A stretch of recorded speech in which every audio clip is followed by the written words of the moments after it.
Bonjour et shalom encore une fois de plus, peuple de Dieu. Je vous salue au nom de Jésus-Christ Nazareth. Bien-aimé, notre thème aujourd'hui, comment calmer la colère de Dieu. Dernièrement, j'avais montré la vidéo des problèmes qui s'est passé au Brésil. Le Brésil, mes bien-aimés, avait adoré Satan, le diable monté dans les yeux du monde. Et selon les réseaux sociaux, ce que j'ai vu, il y a les gens qui disaient qu'après 3 heures du temps, qu'il y avait la pluie. Et la pluie, là, mes bien-aimés, a fait des dégâts et des dégâts. Il y avait des morts, il y avait des maisons qui étaient détruites. C'est-à-dire, les vagues d'eau, mes bien-aimés, ont apporté les maisons. Les montagnes se sont fait écouler. Pourquoi? Parce que la Bible nous dit, dans Exode 20, verset 3, que tu ne peux pas adorer un autre Seigneur, un autre Dieu, si ce n'est pas moi, le Seigneur. Et la Bible nous dit encore, mes bien-aimés, si vous continuez dans Exode 20, que Dieu a dit aux Hébreux, les enfants d'Israël, et à nous aujourd'hui, vous ne pouvez pas imiter quelque chose, que ce soit sur la terre, que ce soit en haut, que ce soit dans les eaux, en bas sous les eaux, quelque chose qui peut être comme Dieu. Mais bien aimé, les Brésiliens l'ont fait. Les Hébreux, les enfants d'Israël l'ont fait. Si nous lisons la Bible dans Exode 32, Moïse est parti à la montagne, mes bien-aimés. Derrière, les enfants d'Israël ont dit à Aaron de nous faire un Dieu. Comme ils ne pouvaient pas imaginer, comme j'avais dit dans les vidéos passées, il a accepté de faire ce que les Hébreux leur demandé de faire. La Bible nous dit que Moïse à la montagne, mes bien-aimés, Dieu a dit à Moïse, Moïse, c'est sûr que Moïse pouvait faire plus de jours encore par rapport aux jours ou les semaines ou les mois qu'il avait fait là-bas. Et Dieu a dit à Moïse, Moïse descend. Ce qui s'est passé derrière toi, ce qui est en train de se faire maintenant, incroyable mais vrai.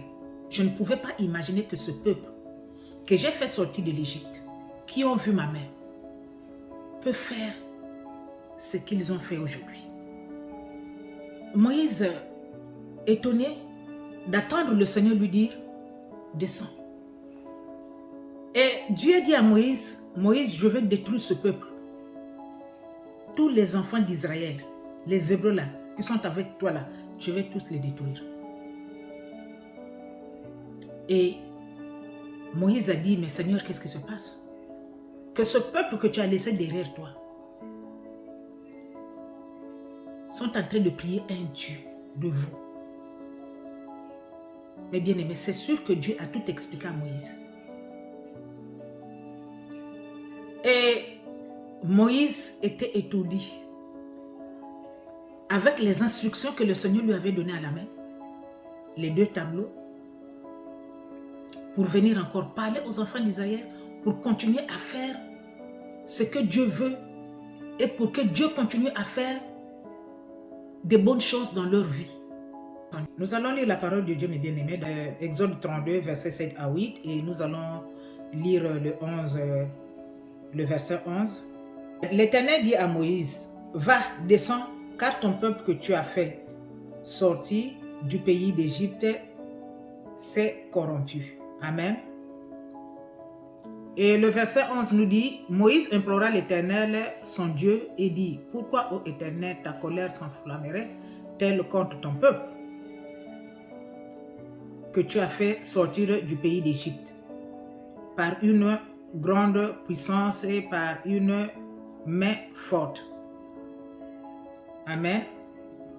Dieu s'est révélé à Moïse en disant à Moïse, Moïse descend. Le peuple que tu as laissé derrière toi s'est corrompu. C'est-à-dire le peuple a changé d'itinéraire.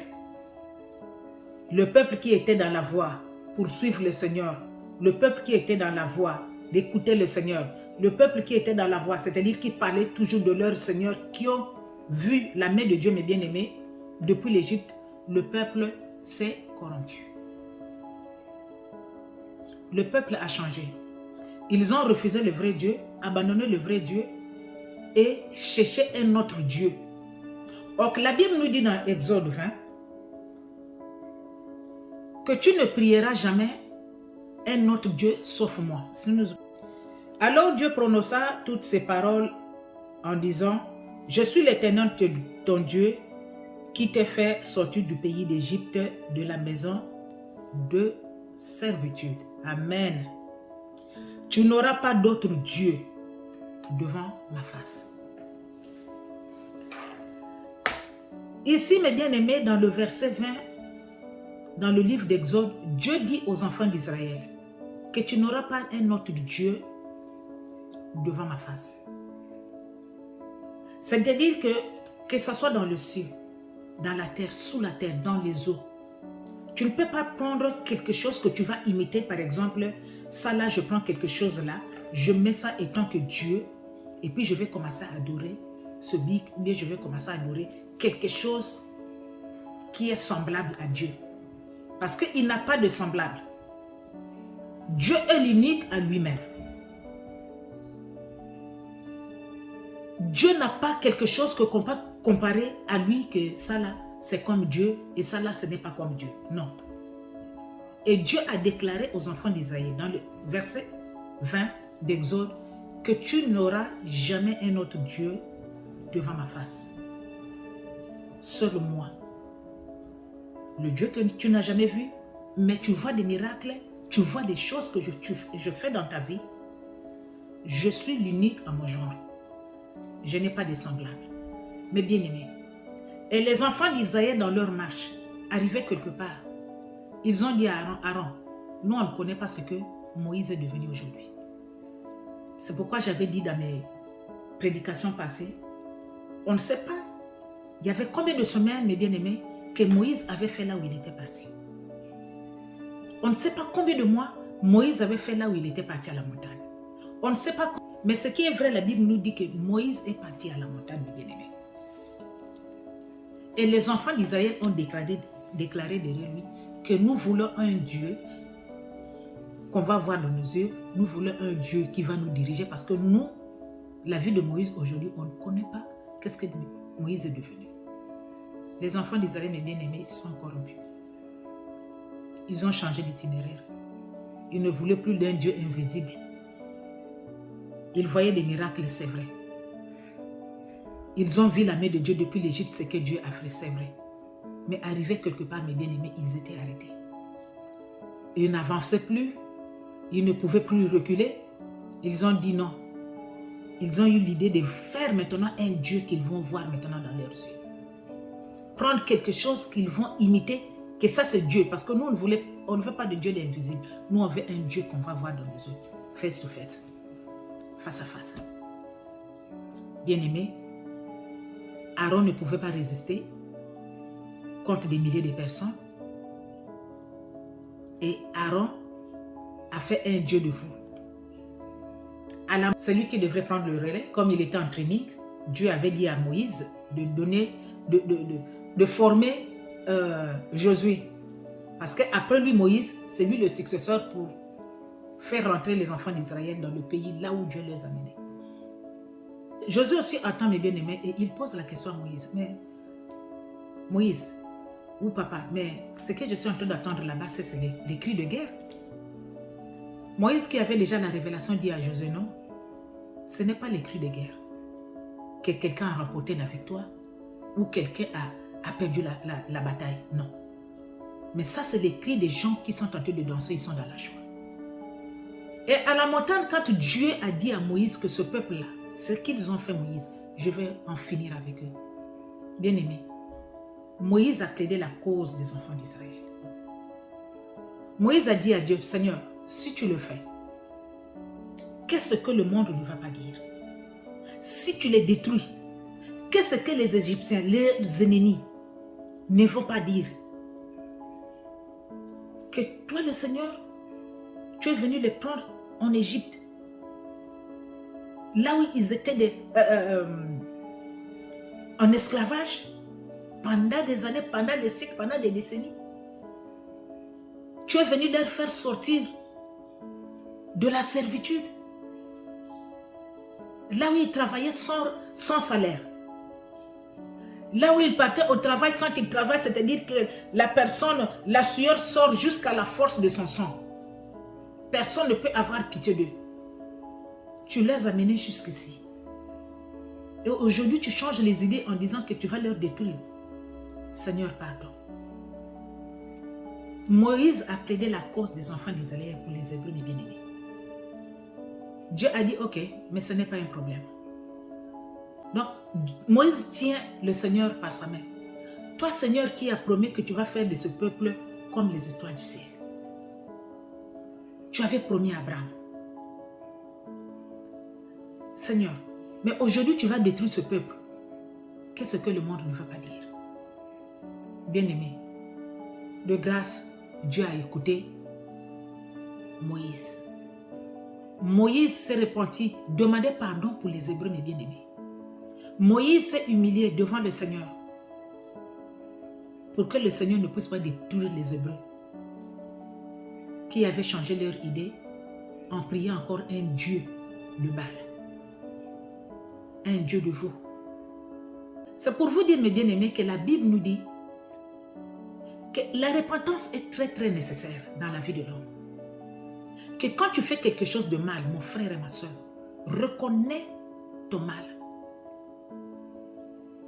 Parce que quand nous péchons, nous ne nous rendons pas compte que le Seigneur, que ce soit dans les visibles ou dans l'invisible, que Dieu nous voit, que Dieu nous regarde. Et il y a toujours de retour, mes bien-aimés. Quand nous faisons du mal, quand nous péchons, il y a toujours de retour. Quand nous nous écartons de la voie du Seigneur pour prendre les autres voies qui n'est pas digne de la parole de Dieu, mais bien aimé, il y a toujours des retours. Mais comment calmer la colère de Dieu? Mon frère et ma soeur, c'est en revenant vers Dieu, dans nos repentances, en reconnaître tes mal. Les Brésiliens, ils ont adoré un Dieu pendant combien de temps, mon frère et ma soeur? Selon les réseaux sociaux, après 3 heures, la pluie a commencé, qui a détruit les maisons, qui a fait écouler les montagnes. Mais quelques jours après, mes bien-aimés, sur les réseaux sociaux, ils ont dit qu'après 3 heures, quand il y avait la pluie là, mais il y avait les gens qui ont reconnu que nous, on a mal fait. Revenez dans notre Seigneur. Demandez pardon à Dieu. Je veux que les Brésiliens ont reconnu qu'ils ont mal fait devant le Seigneur. Et ils ont revenu dans leur marche. Ils ont demandé pardon. Ils ont commencé à pleurer. Invoquer le Seigneur, le Dieu vivant. Jésus-Christ de Nazareth qui a donné sa vie pour chaque personne qui a péché. Dieu a calmé la pluie, avait calmé la pluie qui a tué, qui a détruit les villes. C'est pourquoi, mes bien-aimés, les Brésiliens, ils ont compris que Dieu, on ne blague pas avec lui. Que Dieu n'est pas notre ami. Que Dieu n'est pas notre camarade. Que Dieu n'est pas quelque chose qu'on peut prendre à n'importe quel moment, mettre dans la poche, te promener d'abord avec lui, faire de lui ce que toi tu veux, au lieu de lui donner ta vie. Les Brésiliens ont regretté. Ils sont revenus vers le Seigneur. Mon frère, ma soeur, toi aussi reviens vers ton Dieu. Mais Dieu, le premier amour que tu avais pour ce Dieu-là, quand tu l'avais connu comme Seigneur et Sauveur, regarde l'amour que tu avais pour ce Dieu-là. Regarde comment tu lisais la parole de Dieu. Regarde comment tu cherchais la vérité dans les Écritures. Mais aujourd'hui, mon frère, aujourd'hui, ma soeur, tu as tout abandonné. Tu as tout changé. Tu as changé d'itinéraire. Mais le Seigneur t'appelle. Reviens à lui et qu'il revienne en toi. Repends-toi de ton mal pour éviter les déluges pour éviter des situations qui peuvent nous retourner en mal. Soyez bénis une fois de plus, mes bien-aimés. Abonnez-vous massivement dans notre chaîne Femme Forte TV News et que la gloire du Seigneur soit avec vous. Et que Dieu vous accompagne dans tout ce que vous faites et que le Seigneur vous bénisse.